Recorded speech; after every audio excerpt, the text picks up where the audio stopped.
Hello बच्चों। आज की जो हमारी वीडियो है वो मैंने एक 11th क्लास के चैप्टर से लिया है जिसका नाम है केमिकल बॉन्डिंग। तो आज की जो वीडियो है इसमें मैं बताऊंगा कि केमिकल बॉन्डिंग क्या होता है और उसमें हम किस टाइप के क्वेश्चन को सॉल्व करते हैं। तो हम वीडियो स्टार्ट करते हैं। देखो, सबसे पहले हम जानेंगे केमिकल बॉन्ड होता क्या है। ठीक है, तो देखो केमिकल बॉन्ड की बात करें तो क्या है, देखो it is a type of force.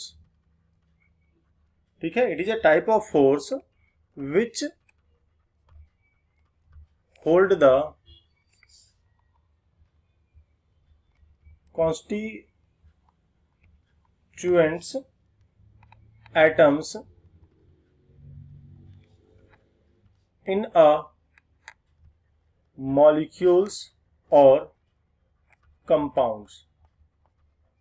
ठीक है, केमिकल बॉन्ड क्या है, एक टाइप ऑफ फोर्स है। इसमें क्या होता है कि जितने भी एटम्स है उनके बीच में एक फोर्स लगता है और उस फोर्स से वो होल्ड होता है आपस में। ठीक है, अब देखो केमिकल बॉन्ड को दो टाइप में डिवाइड किया गया है। It is of two types.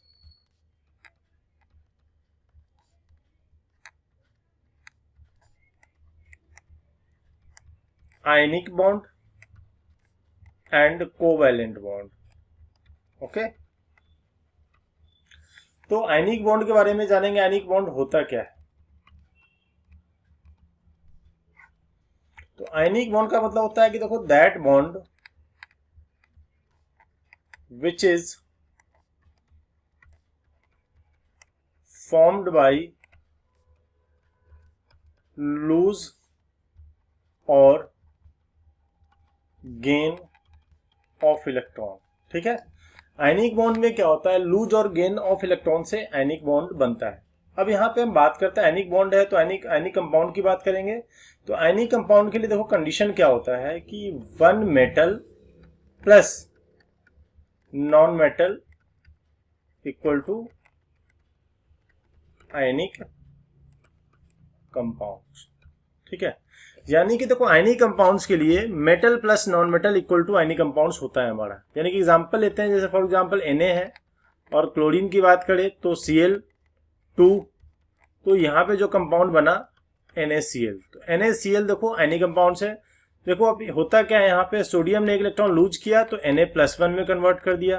Chlorine ने देखो क्या किया, एक इलेक्ट्रॉन गेन हुआ तो Cl-। अब ये दोनों मिलकर के क्या बना लिया, NaCl। तो देखो यहाँ पे सोडियम क्या है, मेटल है, क्लोरीन क्या है, नॉन मेटल है। मैं एक तरीका बताता हूँ कैसे पहचानेंगे। देखो सोडियम में क्या होता है, अगर किसी भी एलिमेंट के लास्ट में UM यानी कि अम लगा हो, ठीक है, तो हम उसको मेटल बोलेंगे। जैसे सोडियम, कैल्शियम, मैग्नीशियम, तो ये सारे के सारे एलिमेंट जो होगा वो होगा मेटल। तो ठीक है, तो आयनिक बॉन्ड में हमने देख लिया कि आयनिक बॉन्ड लूज और गेन ऑफ इलेक्ट्रॉन से हुआ तो उसको हम आयनिक बॉन्ड बोलेंगे। ठीक है, नेक्स्ट जो हम लोग देखते हैं कोवैलेंट बॉन्ड। क्या देखेंगे, कोवैलेंट बॉन्ड।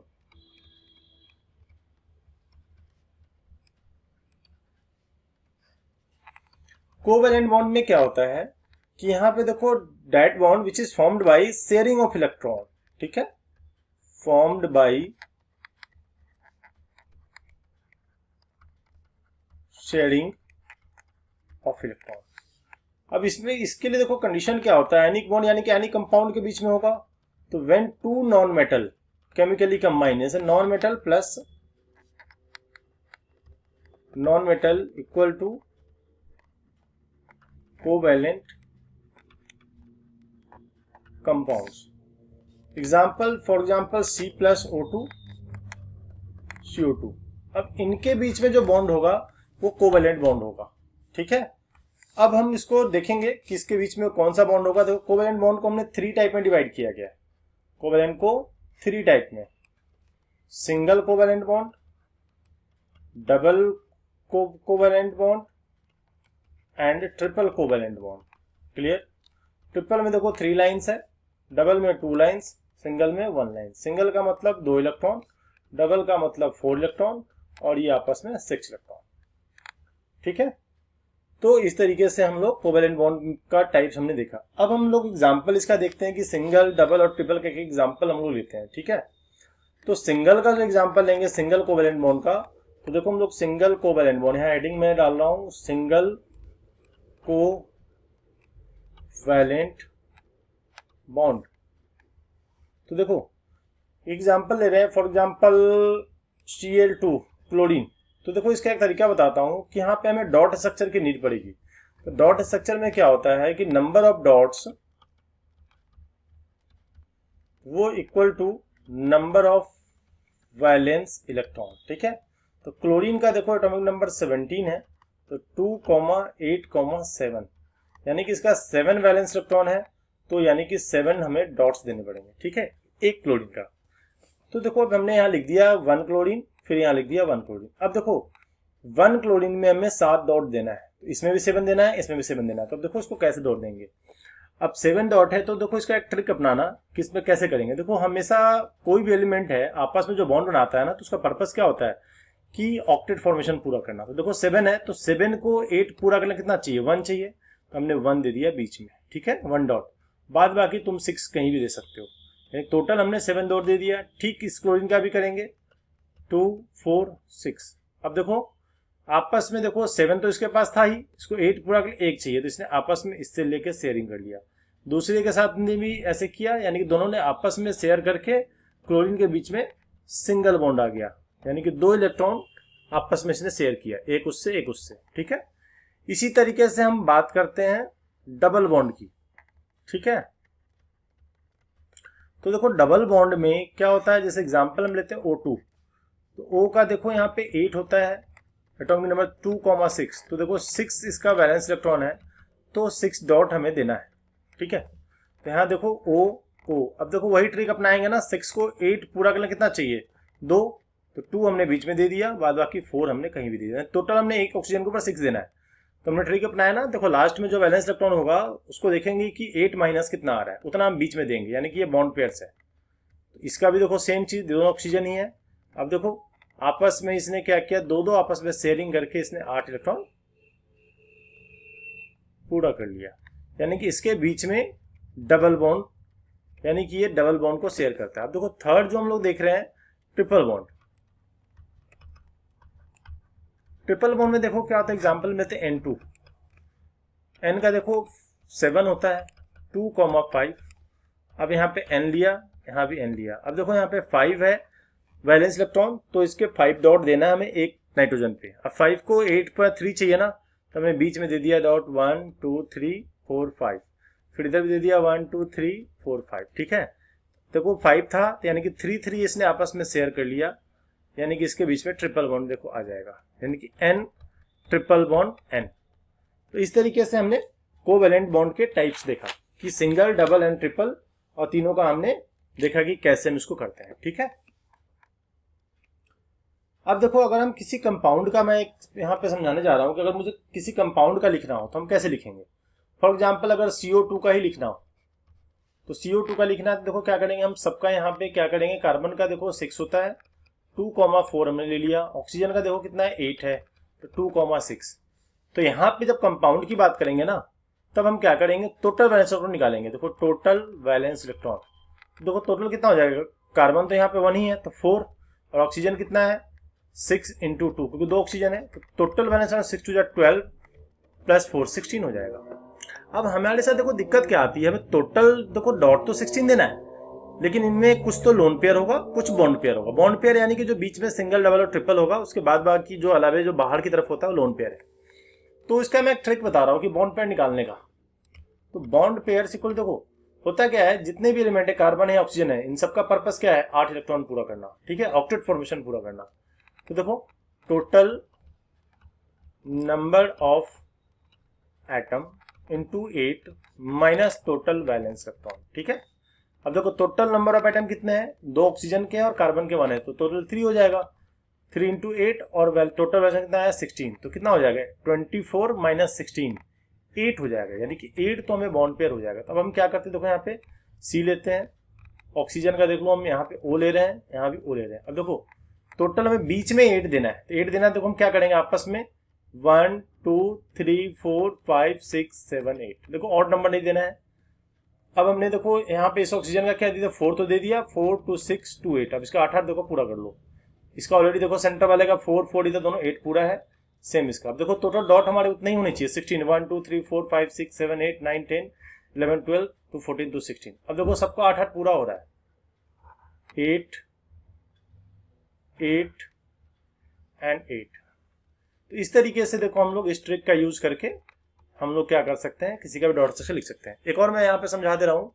जैसे मान लेते हैं कि CO3 - 2 का आ गया, सेम तरीका अपनाएंगे। टोटल वैलेंस इलेक्ट्रॉन निकाल लेते हैं पहले हम।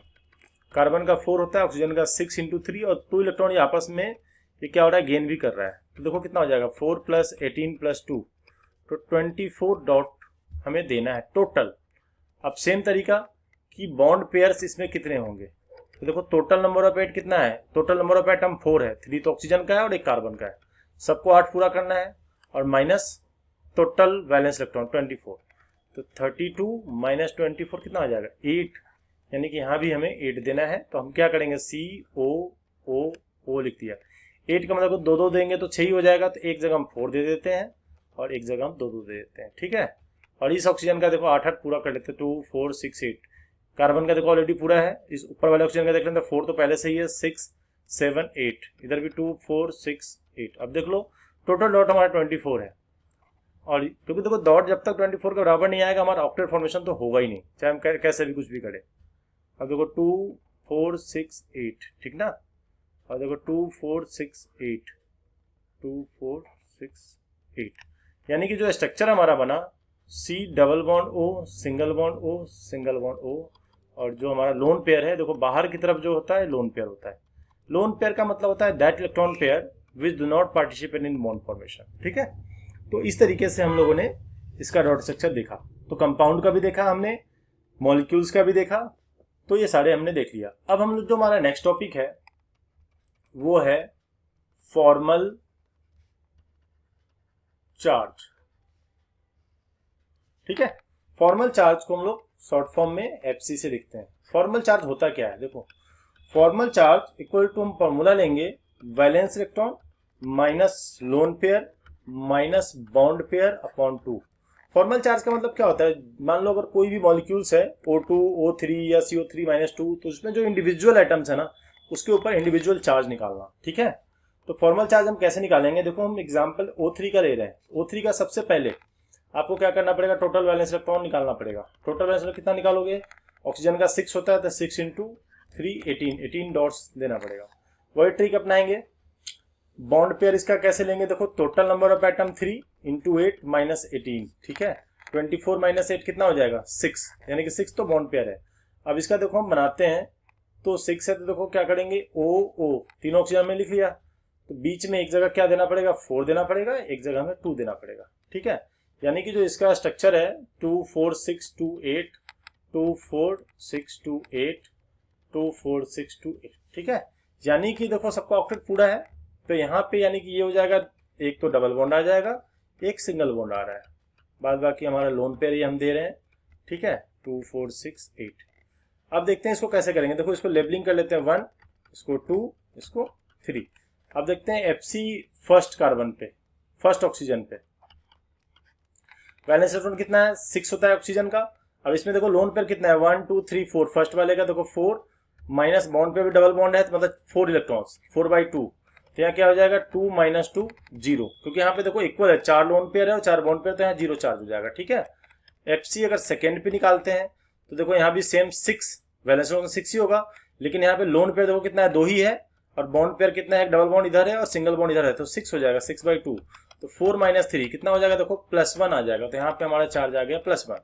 अब देखते हैं FC एट थर्ड पे देखो कितना हो जाएगा, 6 माइनस, यहाँ पे लोन पेयर देखो 6 है, माइनस बॉन्ड पेयर 2/2, तो 0 - 1, यानी कि ये आ जाएगा -1। तो यहाँ पे हमारा जो चार्ज आ गया -1।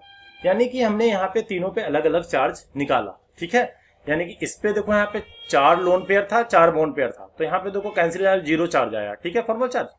सेकेंड पे देख लेते हैं, इस पे सेकेंड वाले पे कि देखो 1 2 3, देखो यहाँ पे 3 मतलब 2, एक डबल बॉन्ड है और सिंगल बॉन्ड है, टोटल क्या हो जाएगा 6 तो मतलब यहाँ पे बॉन्ड पेयर हो जाएगा, ठीक ना। लोन पेयर तो 2 ही है, तो यहाँ पे +1 आ गया, ठीक है। यहाँ देख लो लोन पेयर ज्यादा है, बॉन्ड पेयर कम है, तो इसका आ जाएगा तुम्हारा -1। तो इस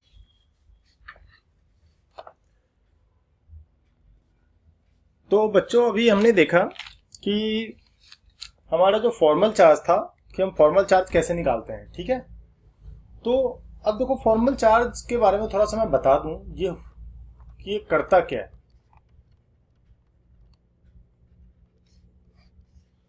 तो देखो इट हेल्प इन द, तो यहाँ पे मैं थोड़ा सा डेफिनेशन भी इसका लिख देता हूं कि it help in the selection of the lowest energy structure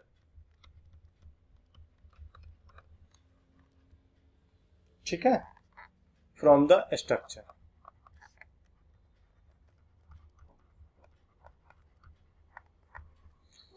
यानी कि यहाँ पे देखो लोएस्ट एनर्जी स्ट्रक्चर के बारे में ये हमें सेलेक्ट करने में हेल्प करता है। अब लोएस्ट एनर्जी स्ट्रक्चर होता क्या है? देखो लोएस्ट एनर्जी स्ट्रक्चर वो होता है कि किसी एटम के ऊपर जो स्मॉलेस्ट फॉर्मल चार्ज पाया जाता है ना, उसी को हम लोग बोलते हैं लोएस्ट एनर्जी। अब देखो लोएस्ट एनर्जी के बारे में थोड़ा सा जान ले, लोएस्ट एनर्जी क्या होता है कि देखो the one with the smallest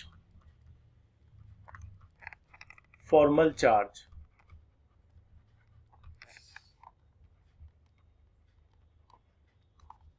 on the atom, ठीक है।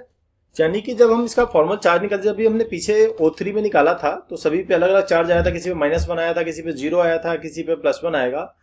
तो लोएस्ट का मतलब क्या होगा? जितना कम से कम चार्ज आएगा ना, यानी कि हमें वही चार्ज को पता करने के लिए कि इंडिविजुअल एटम पे कितना कम से कम चार्ज है, तो उसको पता करने के लिए हम फॉर्मल चार्ज का यूज करते हैं, ठीक है। अब देखो यहाँ पे कुछ लिमिटेशन के बारे में बताऊंगा कि लिमिटेशन ऑफ ऑक्टेट रूल, क्योंकि अभी हमने जो डॉट स्ट्रक्चर वगैरह पढ़ा तो उसमें क्या था, ऑक्टेट रूल को हमने फॉलो किया था। क्योंकि देखो हर एटम का ये पर्पस होता है ना कि मेरे लास्ट सेल में 8 इलेक्ट्रॉन पूरा हो, उसके लिए वो शेयर भी करता है आपस में, लूज और गेन भी करता है। तो सारी चीजें क्या होती है आपस में, यानी कि ऑक्टेट फॉर्मेशन के लिए ही होती है। लेकिन यहाँ पे कुछ एक्सेप्शन हमें देखने को मिलता है, यानी कि जो देखो यानी कि इनकम्प्लीट ऑक्टेट का, जैसे अभी हमने ऑक्टेट की बात करी लेकिन यहाँ पे हमने इनकम्प्लीट ऑक्टेट की बात कर रहे हैं। तो इनकम्प्लीट देखो कुछ एग्जांपल है, जैसे BCl3। देखो इनमें क्या है कि जो सेंट्रल एटम है यानी कि बोरॉन है ना, उसका 8 इलेक्ट्रॉन पूरा नहीं होता। AlCl3 में देखो एल्युमिनियम का 8 इलेक्ट्रॉन पूरा नहीं हो पाएगा, BF3 इसमें भी नहीं हो पाएगा। देखते हैं कैसे। देखो फॉर एग्जाम्पल क्लोरीन है, क्लोरीन देखो इसके एटॉमिक नंबर 17 है, तो 287। तो क्लोरीन देखो हमेशा सिंगल बॉन्ड के साथ ही जुड़ा रहता है। देखो यहाँ पे सिंगल सिंगल दे देंगे। अब देखो यहाँ पे इस बोरॉन का 246 ही इसका मतलब कि इलेक्ट्रॉन्स हो रहा है, यानी कि 8 इलेक्ट्रॉन इसका पूरा ही नहीं हो पा रहा है, तो यानी कि देखो इनकम्प्लीट है। इसी तरह अल्युमिनियम का भी देख लो, बोरॉन का भी, BF3 का भी ऐसे ही हो जाएगा हमारा, ठीक है। दूसरा है देखो ऑड। जनरली हमने अभी तक ये देखा कि ऑड इलेक्ट्रॉन मॉलिक्यूल्स में क्या होता है कि अनपेयर्ड इलेक्ट्रॉन की बात हो रही है। जनरली क्या होता है, पेयर्ड में होता है, चाहे बॉन्ड पेयर हो या लोन पेयर हो। लेकिन यहाँ पे हम बात करेंगे कि भाई ऑड नंबर में कैसे होगा। तो कुछ एग्जांपल है, जैसे NO है, NO2 है। इनमें क्या होता है ना कि इनका जो ऑक्टेट आप जब इसका डॉट से लिखोगे ना, तो इसमें इनका कंपेयर यानी कि इसमें लोन पेयर यानी कि पेयर में तो आएगा ही नहीं। एग्जाम्पल भी लेके देख सकते हो, जैसे NO है, इसका टोटल वैलेंस इलेक्ट्रॉन निकाल के देखो कितना आता है। नाइट्रोजन का देखो 7 होता है एटॉमिक नंबर, तो 2,5, तो 5 तो यहाँ पे हो गया।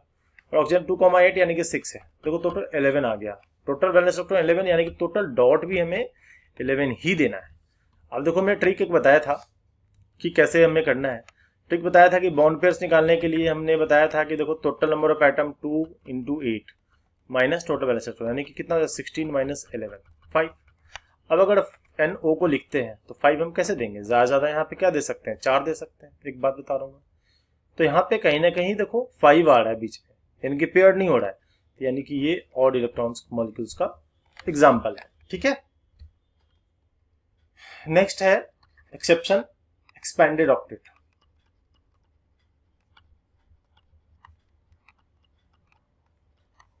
यानी कि एक्सपेंडेड का मतलब होता है कि देखो यहाँ पे 8 से भी ज्यादा है सेंट्रल एटम का, SF6, यानी कि ऑक्टेट रूल को ये अवॉइड कर रहा है। जैसे PF5 है तो देखो 1 2 3 4 5, अब यहाँ पे देखो फॉस्फोरस का कितना 2 4 6 8 10 इलेक्ट्रॉन इसके यहाँ पे, 8 से ज्यादा है। इसी तरह SF6 में देखो 12 हो जाएगा। तो यानी कि ये ऑक्टेट रूल को फॉलो नहीं करता, यानी कि कुछ एक्सेप्शन है ऑक्टेट रूल के, बाद बाकी तो देखो सभी फॉलो करते ही हैं, लेकिन ये एक्सेप्शन है। ठीक है, अब हम लोग बात करते हैं नेक्स्ट टॉपिक जो हमारा है आयनिक और इलेक्ट्रोवैलेंट बॉन्ड। ठीक है, अब देखो यहाँ पे आयनिक और इलेक्ट्रोवैलेंट बॉन्ड तो मैंने पहले बता ही चुका हूँ कि आयनिक बॉन्ड क्या होता है, लूज और गेन से बनता है, तो सेम चीज है, तो इसके बारे में ज्यादा एक्सप्लेन नहीं करते हैं। यानी कि यहाँ पे वही कंडीशन हो जाएगा कि one metal plus non metal. ठीक है, मेटल प्लस नॉन मेटल, ये हो जाएगा आयनिक कंपाउंड, और जो भी आयनिक कंपाउंड होगा तो उनके बीच में जो बॉन्ड्स होंगे वो आयंस होंगे, यानी कैटायन और एनायन होगा। जैसे NaCl है, ठीक ना, तो Na प्लस और Cl माइनस है, तो देखो कैटायन और एनायन से मिलकर के NaCl बनता है। ठीक है ना, तो ये आयनिक और इलेक्ट्रोवैलेंट बॉन्ड के बारे में मैंने बताया। अब देखो लैटिस एंथैल्पी। ठीक है, हम बात करते हैं लैटिस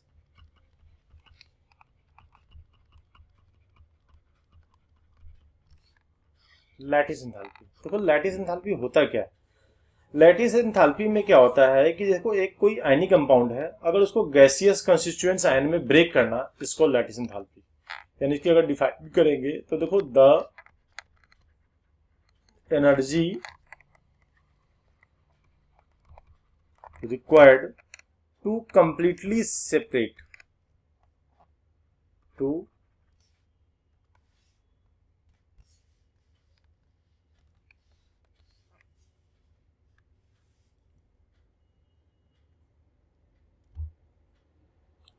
देखो टू completely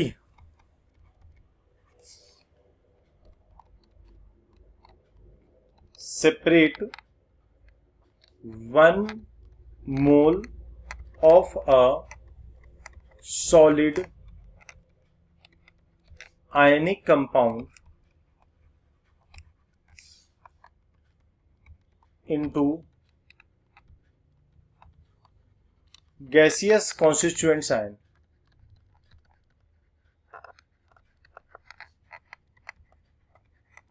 ठीक है, यानी कि इसमें देखो कोई भी मान लो सॉलिड आयनिक कंपाउंड है, अगर उसको आयंस में अगर हम ब्रेक करते हैं ना तो उसको हम लैटिस एंथैल्पी कहते हैं। ठीक है, जैसे मान लेते हैं कि NaCl है, NaCl को Na प्लस और Cl माइनस आयन में ब्रेक कर दिया, तो इसको हम बोलेंगे लैटिस एंथैल्पी। लेकिन इसको ब्रेक करने के लिए एनर्जी की जरूरत पड़ेगी, तो the energy required to separate 1 moles of a solid ionic compounds into gaseous constituents ions. ठीक है ना, अब देखो lattice enthalpy is directly proportional to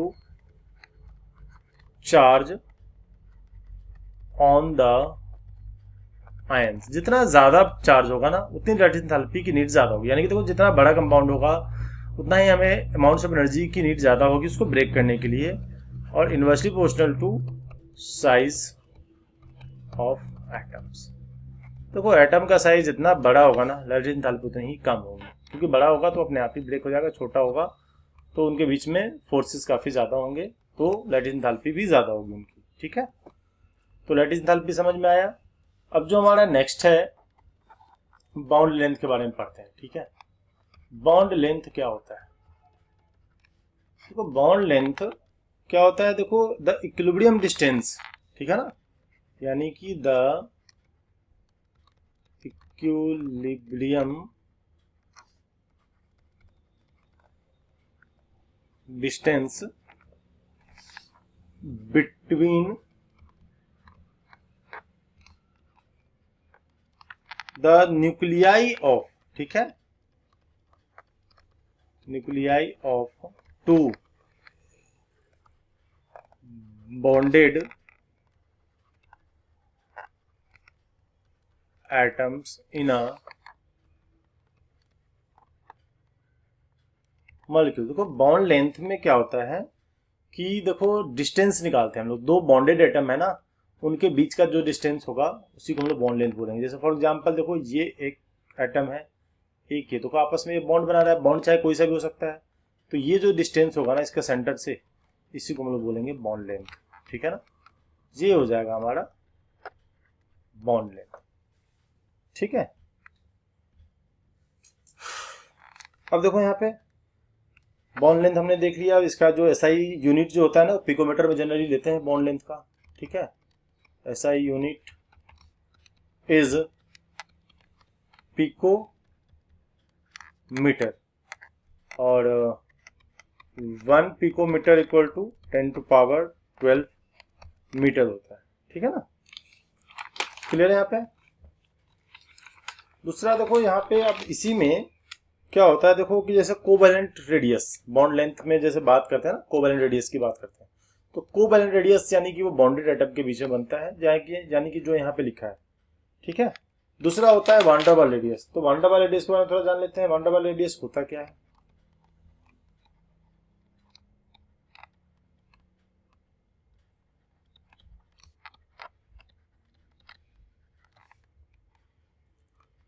van der वाल रेडियस जो होगा ना, फॉर्म्ड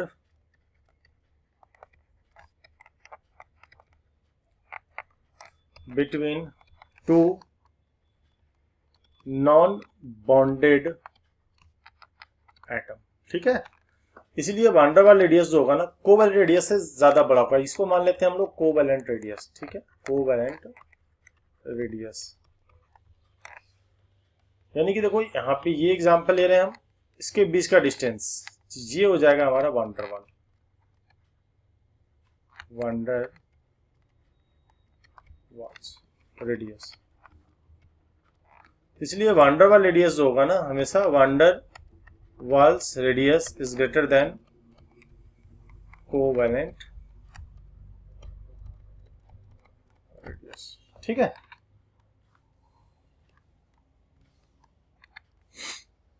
अब देखो बॉन्ड एंगल की बात करते हैं हम लोग। बॉन्ड एंगल, बॉन्ड एंगल में क्या होता है कि it is the angle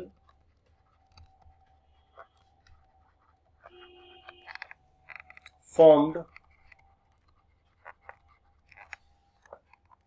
between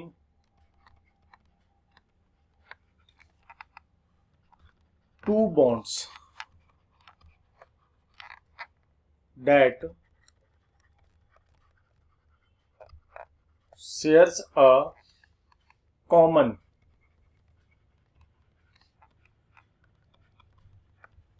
central atom molecule, ठीक है। यानी कि एग्जांपल हम लेते हैं H2O। अब देखो यहाँ पे O क्या सेंट्रल है, देखो two bonds that shares a common. अब देखो दो बॉन्ड है यहाँ पे, दोनों सिंगल सिंगल है, तो इनके बीच में जो एंगल बन रहा होगा इसी को हम बोलते हैं बॉन्ड एंगल। इसका जो एंगल होता है 104 डिग्री, 104.5 डिग्री के आसपास, यानी इनके बीच में इतना एंगल बन रहा है, इसी को बोलते हैं बॉन्ड एंगल, ठीक है। अब एक वर्ड आएगा कि बॉन्ड एंथैल्पी। देखो बॉन्ड एंथैल्पी का मतलब होता है किसी भी बॉन्ड को ब्रेक करने के लिए जितनी एनर्जी की नीड पड़ेगी ना, उसे बॉन्ड एंथैल्पी कहते हैं। यानी कि इसको हम डिफाइन करें तो amount of energy required to break 1 mole of bonds in a gaseous state, ठीक है। इसको हम लोग बॉन्ड डिसोसिएशन एंथैल्पी भी कहते हैं। इसलिए इसका एसआई यूनिट, एंथैल्पी मतलब एनर्जी है ना, तो जूल या किलो जूल में इसका लेंगे। SI unit is kilo joule per mole. ठीक है, तो इस तरीके से ये हमारा टॉपिक है बॉन्ड एंथैल्पी।